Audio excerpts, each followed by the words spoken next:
A Plaguelands Media production. Hey everyone, this is Hugh from Plaguelands Media bringing you another book review today. So, cheers. Today I am doing the second book in the Empire trilogy, Dragonwall by Troy Denning. Fantastic Larry Elmore cover there. Now, what's interesting about this trilogy is that the three books in this series are all written by different authors, and Troy Denning, absolutely fantastic author, has written some really great older D&D novels, some great Star Wars novels. So what kind of struck me with this book is that the Empire trilogy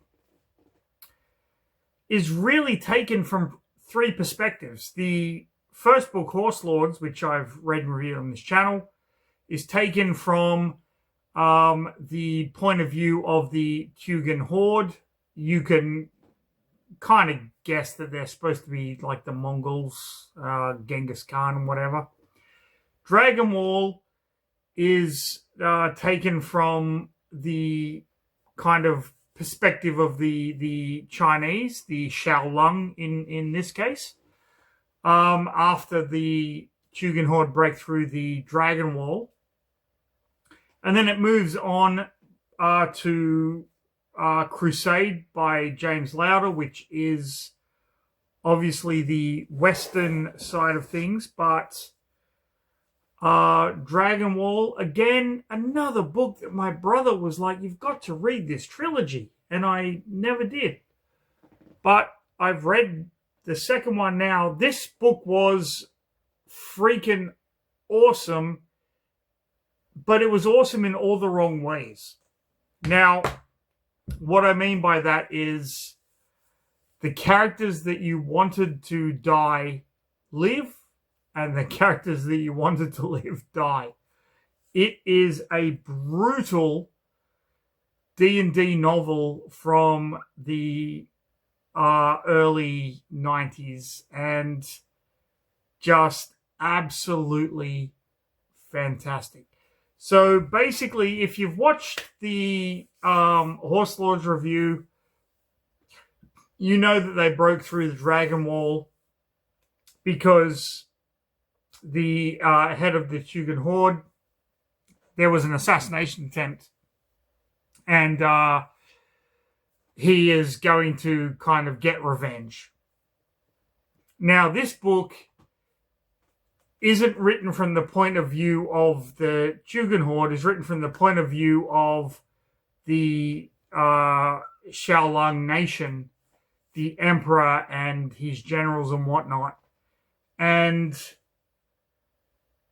holy freaking shit, I love this book. I loved Horse Lords. I thought Horse Lords was really, really well done.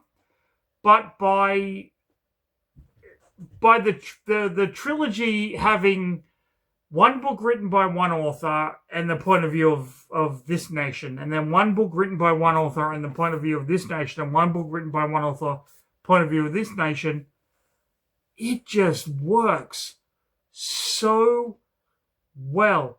I absolutely loved Dragonwall. I loved Dragonwall more than I did Horse Lords, and it was primarily because of the ending of this book, which I will get into when I talk about it.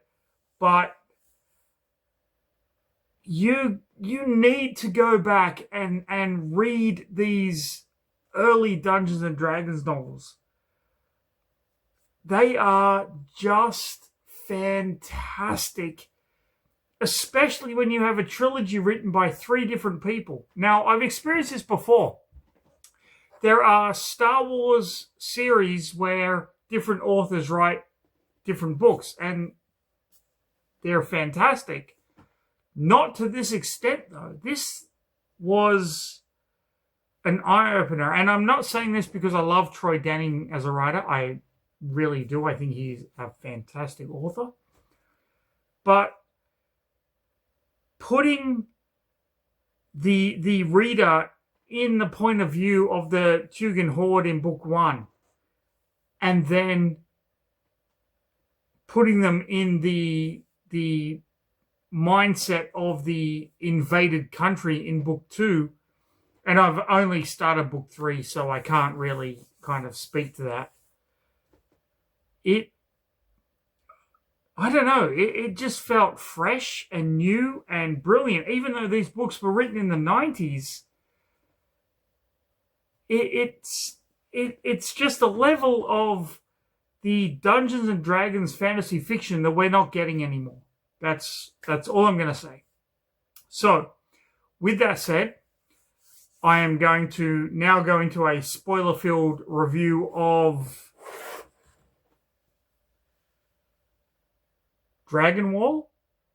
If you expect this to be full of monsters and magic, you are sorely mistaken, because it's not, but it is still absolutely amazing. So if you want to know what happens, stick around for the next episode of Read a fucking book.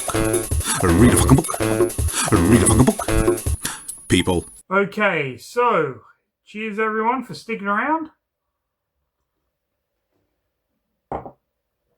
Now, if you watched the Horse Lords video, you know that the main character is Koja, the llama who kind of becomes the grand historian of the Tweegan Horde. In Dragonwall, again, I'm just going to show you this because I love this fucking cover art. The main character is Batu. Batu is a general, and at the beginning of the book, when the Tweegan Horde have pushed through the Dragonwall, his army is one part of the armies that are going to kind of go up against the Tweegan Horde. The Mandarin of War doesn't like him, so kind of puts him at this disadvantage, but he fucks up that plan and ends up saving most of his army, while the other two armies kind of die, and he is summoned back to the Summer Palace. The Summer Palace is where the Emperor of Shaolong is, and he's given the directive that he is to direct the armies against the Tweegan Horde. His wife and children are brought to the Summer Palace, as well as his father-in-law, who is a general, and they devise this plan, but they keep it kind of secret because there is a spy within this empire who is feeding information to the Tweegan Horde. He gives his father-in-law control over one army, which is considered nepotism, but who gives a fuck? And he has control over the other army, and they devise a plan to basically get the Tweegan Horde to come into this city called Shaokyun, and they're going to basically crush them in that one city. It's a solid plan, and it would work if not for the fact that one of the magic items that has been given to Batu's father-in-law, which is this mirror that they can communicate, it gets broken in battle. And there's a spy in the city itself. That spy turns out to be the female Minister of Secrets of the Emperor. But the Emperor, part of the plan to kind of defeat the Tweegan is that Batu kind of hides his forces and moves up to this city in secret. So while his father-in-law, his wife, and him know this plan, nobody else does because of this spy that they suspect is in the castle, the summer palace. So he managed to get there, but his father-in-law his army has been kind of decimated. There is treachery within Batu's army with his second in command who fucking hates him. The father-in-law's son has information that the spy all along has been this minister of secrets and whatever, like the bitch, who ends up actually killing his wife and children over this treachery. And it's a whole big thing. I'm not going to go into it, but it's a whole big thing. You've got to read this. This is just fucking amazing fantasy literature that we don't really see anymore.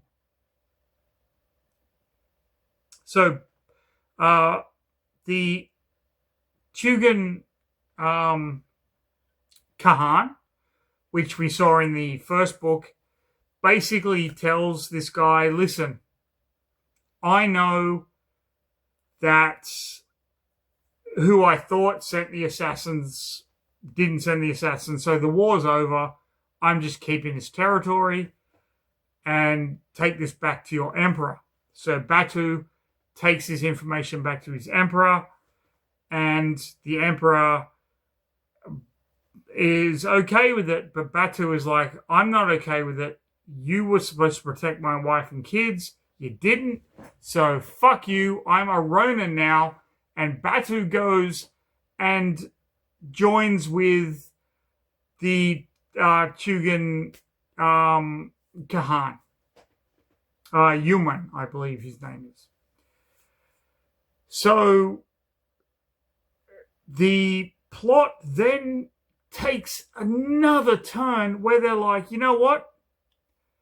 Okay, they didn't fuck us over, but let's go and invade the West, which is Faerun as we know it in the rest of the Forgotten Realms, like Cormyr, the Dowlands, Thay, all of that stuff. Now let's go and fuck them over because we've already invaded this place. Let's just keep going. Let's see what we can fucking do. So now the book is leading into the third novel of this trilogy where they're trying to invade Cormyr. They come to a pass. This all happens in like the last chapter. They come to this pass and it's filled with gnolls and red wizards because to get through everything, you've got to get through Thay. And Thay has the red wizards. If you ever watch the D&D movie, the latest one, you know who the red wizards are. But it's a fucking land of wizards that control everything. But they've got all these gnolls, which are hyena people. I don't know how else to say it. It's an army of hyena men with wizards. And not only that, there are griffins, which are fucking horse-eagle hybrids that are flying around with wizards on the back of them. Like, this last chapter is fucking insane. But Batu, who has pledged himself to the Tugan leader, the Kahan, devises a plan and manages to fucking decimate the Thayan armies of gnolls, red wizards, and griffin riders. You know what? You've got to fucking read this thing. It is phenomenal. And so going into the third book of the Empire trilogy, Dragonwall was book 2. But going into the third book of the Empire trilogy, I've started reading it. I'm a couple of chapters in, and oh my, why did I not read this when I was running D&D for my high school friends back in the day? Like, this is phenomenal. This is one of the best D&D, early school D&D series ever. My brother pushed this, and I was like, I don't like the covers. Whatever. Blah, blah, blah, blah, blah. I was a fucking idiot. I was a fucking idiot to not read this back in the day. These are fantastic. I'm reading them on Kindle because obviously they're really hard to get in the physical copies.